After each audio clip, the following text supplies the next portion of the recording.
Glória a Deus, aleluia, Jesus. Santo é o teu nome, Senhor. Senhor, nosso altíssimo Deus, diante da tua santa presença, em nome do Senhor Jesus, nós dobramos o nosso joelho em oração para te agradecer nessa tarde por tudo que o Senhor tem feito na nossa vida, para louvar a Deus pela salvação da nossa alma, que o Senhor nos oferece se nós te formos fiéis até o fim dos nossos dias. Entramos na tua casa essa tarde, o teu povo através da live, para buscar a Deus, para exaltar a tua santidade divinal, para bendizer o nome do Senhor que é digno de toda honra, glória a Deus, de toda glória e de todo louvor. Senhor, tu és santo, tu és maravilhoso, não há outro Deus além de ti na nossa vida. Todo o nosso louvor, toda a nossa gratidão é dada a Deus por todo o bem e por toda a misericórdia que Ele nos tem feito, nos tem dado. Senhor, queira abençoar e tomar nas tuas mãos os pedidos de oração da nossa irmandade.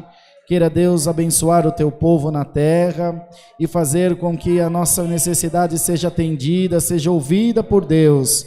E segundo a tua vontade, opere em nós, Senhor, o teu milagre, nós vamos te glorificar na terra. Bendito seja o nome santo do Senhor. Ó Deus que nunca perdeu batalha, Deus que fez o céu e a terra, nos ajuda, Senhor, a dar um fiel testemunho a Ti, nos ajuda, Senhor, a guardar a Tua palavra no nosso coração, a crer no Senhor, pois nós temos certeza que as portas do inferno não prevalecerão contra a nossa vida. Toda arma que se levantar contra nós, ela não vai prosperar, porque o Senhor é guarda fiel do seu povo na terra.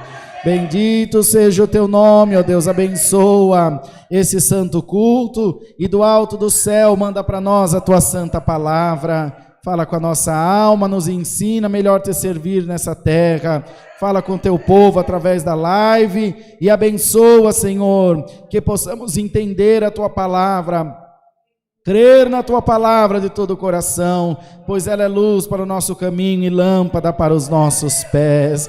Glória a Deus nas alturas. Ó Senhor, enche o nosso coração da tua glória, enche nosso coração da tua presença, e que nós possamos crer que tu está na nossa vida, e que nada, Senhor, será capaz de tirar a fé que há dentro dos nossos corações.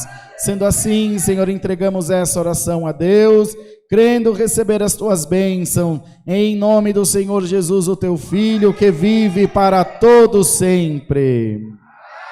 Amém, Jesus. Glória a Deus.